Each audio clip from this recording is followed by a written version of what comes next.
Hello friends, Uttarakhandi Nivedita channel में आप सबका हार्दिक स्वागत और अभिनंदन। मेरे बुजुर्ग व्यूअर्स को मेरा सादर प्रणाम और नन्हे मुन्ने प्यारे बच्चों को प्यार भरा आशीर्वाद।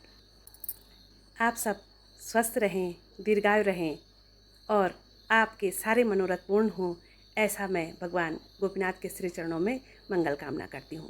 स्टोरी मोटिवेशन की सीरीज़ को आगे बढ़ाते हुए आज की मोटिवेशनल स्टोरी है एक शिक्षक और उनके एक विद्यार्थी की। एक बारी क्या होता है, एक कक्षा में एक अध्यापक अपने सभी बच्चों का एग्ज़ाम लेते हैं, परीक्षा लेते हैं। परीक्षा पेपर चल रहा था, एग्ज़ाम का पूरा माहौल बना हुआ था, टीचर बच्चों की परीक्षा ले रहे थे।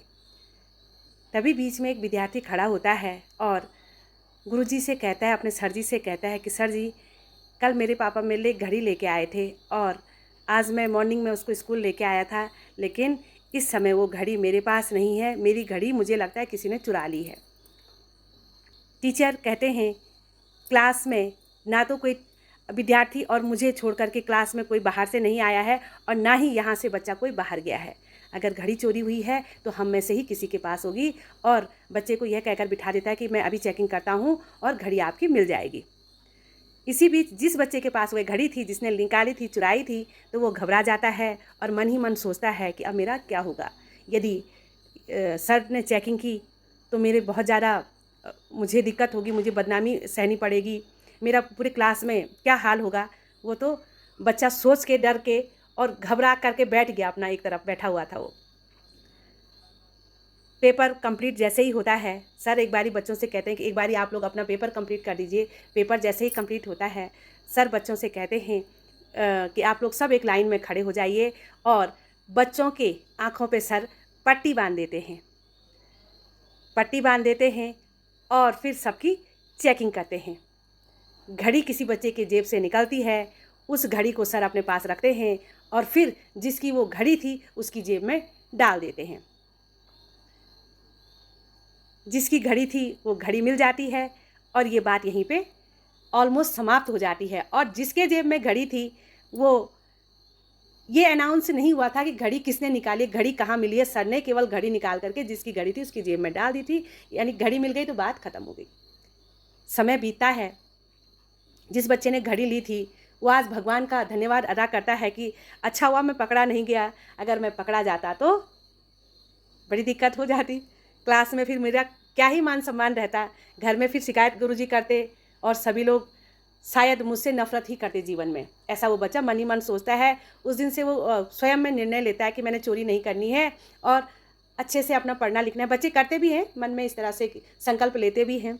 बच्चा संकल्प लेता है, अच्छा पढ़ता लिखता है और पढ़ लिख करके अपने जीवन में एक बड़ा बिजनेसमैन बन जाता है।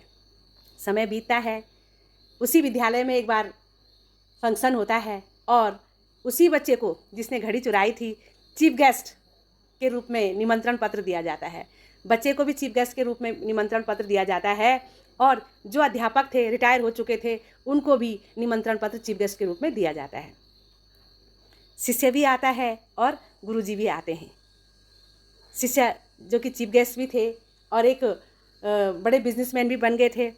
भव्य स्वागत उनका किया जाता है होते हैं और जब समारोह समापन होता है तो ये बच्चा गुरुजी के चरणों में पड़ जाता है। कहता है, आज मैं जो कुछ हूँ आपकी बदौलत हूँ। उस दिन वो घड़ी मैंने ही चुराई थी और मैं इतना डर गया था कि यदि मैं पकड़ा जाऊँगा तो न हो उठाना पड़े, लेकिन आपने बताया किसी को नहीं कि घड़ी कहाँ मिली। तो गुरुजी मुस्कुराए। गुरुजी ने कहा कि बेटा, वास्तव में मुझे भी नहीं पता था कि घड़ी कहाँ मिली, क्योंकि आपकी आँखों पे तो मैंने पट्टी बांधी थी।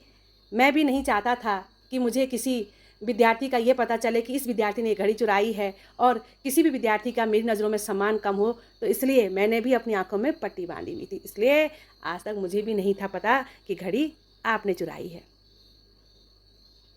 और फिर विद्यार्थी खूब रोता है, गुरुजी के गले लिपटता है कि मैं आज जो भी हूँ आपकी बदौलत हूँ। अगर आपने ऐसा स्टेप उस दिन नहीं उठाया होता तो शायद ही मैं आज इस मंच पे आपके साथ खड़ा होता। कहानी छोटी सी, सीख बहुत बड़ी। जीवन में कभी कभी यदि हम किसी बात को नज़र सीख जाते हैं तो उसका रिज़ल्ट कई बार हमको काफ़ी अच्छा भी मिलता है। माफ़ करना सीख लेते हैं तो उसका रिज़ल्ट भी हमको काफ़ी अच्छा मिलता है। हमारी एक छोटे से माफ़ करने से या नज़रअंदाज करने से किसी के जीवन की काया पलट सकती है। गुरु शिष्य की यह कहानी हम सब पे भी लागू होती है। कई बारी हम किसी चीज़ को बड़ा तूल दे देते हैं, जबकि वो बात उतनी तूल देने की नहीं होती है। उस बात को हम दूसरे तरीके से भी सॉल्व कर सकते हैं।